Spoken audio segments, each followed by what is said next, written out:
Attention has been drawn to an ongoing mobilization for a nationwide protest. This protest aims at bringing the attention of the government to the current economic hardship and high inflation. The planned protest appears to be as if it is steered by the masses who have been hit the most by the worsening economic hardship. Meanwhile, in a real sense, there are faceless group of individuals championing the proposed nationwide protest from behind the scenes.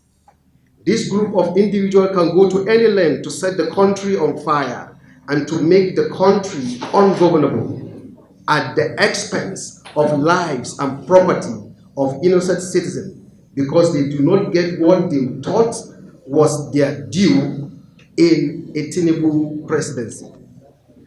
While we agree that there is hardship, we believe that the present situation is an inherited challenge that should not be resolved at the expense of the Middle Belters.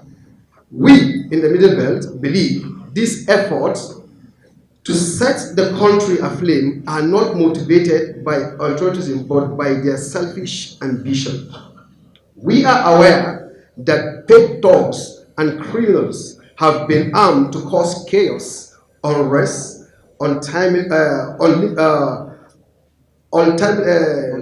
ultimately destroying lives and property. Sorry.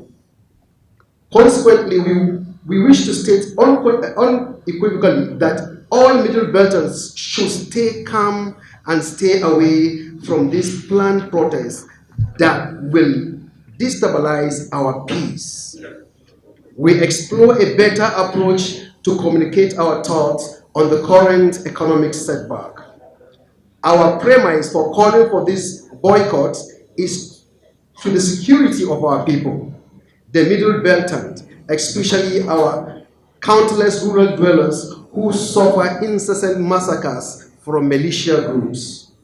While we acknowledge President Tinubu's effort to clean up the damages of the previous administration, we urge him to continue to be more equitable, particularly to the Middle Belt ethnic nationalities.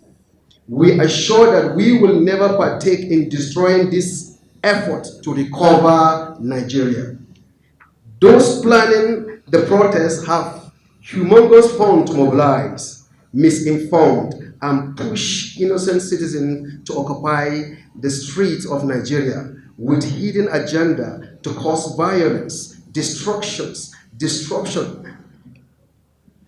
Having said that, we exhort the president to get back with his team to craft sustainable ideas that are capable of making life livable for Nigerians across the length and breadth of our country. If the present team is unable to deliver, the president should handhold those who can.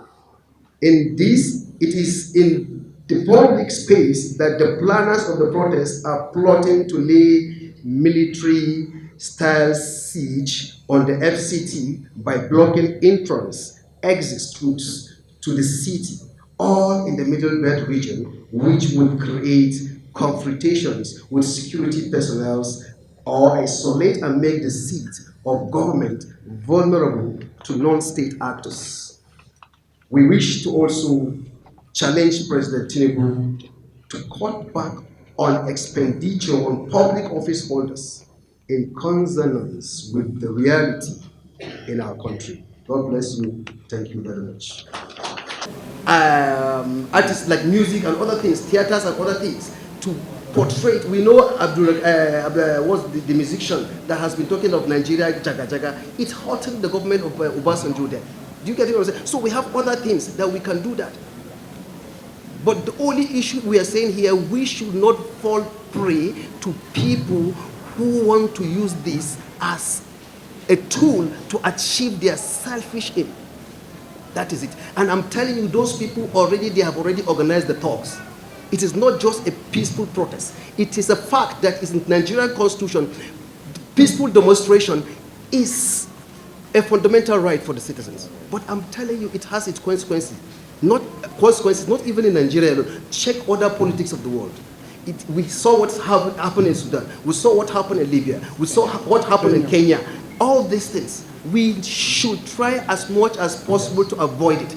Sir, let me tell you something. Let me surprise you. These protests may lead or may reinforce existing divisions that may create more polarizations. I'm telling you, this protest has the potential to even revisit the sentiment of 1966 coup and even the 1967 Civil War.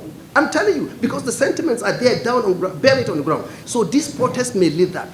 Also, there are hijack that is criminals that are waiting. I was in Apple Mechanics. I heard somebody was saying, if the protest started, he's going for a bag of rice. You get what I'm saying? So some people are waiting for opportunities to loot and everything. So we should be very careful. Thank you very much, sir.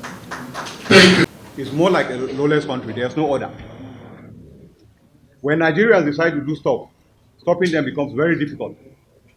You remember what happened in October 10th, I think October 10th or October 20th, 2020, the NSAS issues. The whole thing was hijacked by hoodlums that were part of the government that put us in the mess that we're in today. Most of the states in Nigeria, most of the warehouses and people shops were destroyed. Why? Because of lawlessness. Why? Because there are people that said, no, Nigerians do not move forward. He said it, we said it here. Before this press conference, we went around the 14 Middle Belt states, Abuja inclusive, seeking people's opinion on the proposed protest. Most of the people will make, out of everything, 8 to 9 people will tell you, no, we are not going to be part of this. To a large extent, we have experienced this, whether you like it or not, in the Middle Belt states. Most of our people, since the coming in of this administration, have gone back to their farms. Most of them have gone back to their farms. The issue of kidnapping, terrorism, especially in the northwest and northeastern part of this country, to a large extent, it has drawn to the barest minimum.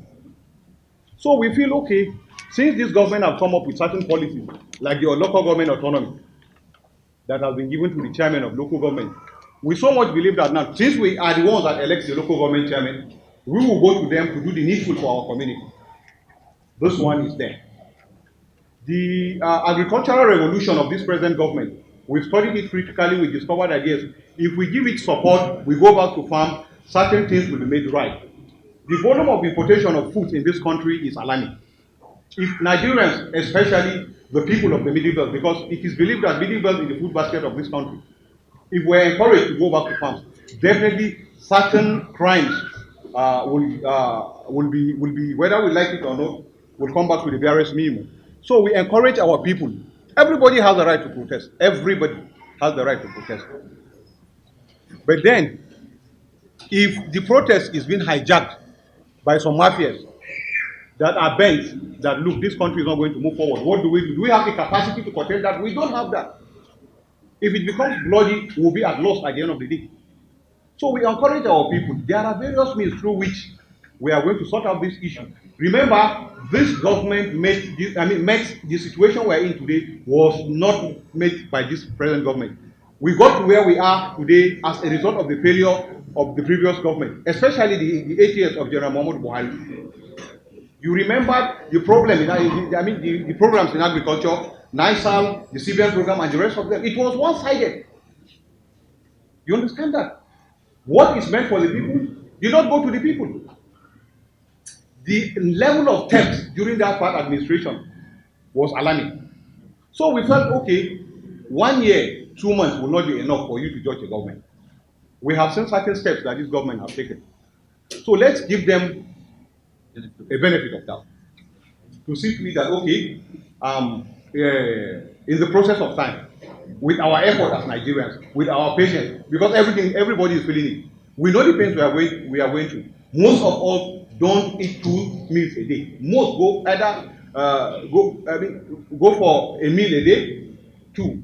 The people that go for 3 square meals a day eat balanced carbohydrate. Are we going to continue like that? No. Certain things must be put in place. We have consulted with our traditional rulers. Seated here are leaders of ethnic nationalities. We consulted with them. We said, okay, this thing needs to be tackled, and it must start from here. From here, we'll go back to our constituencies, our various villages, and enlighten our people. Let's not allow some few people that have lost out from this government to take us back to where we were not before. Thank you very much. Thank you very much.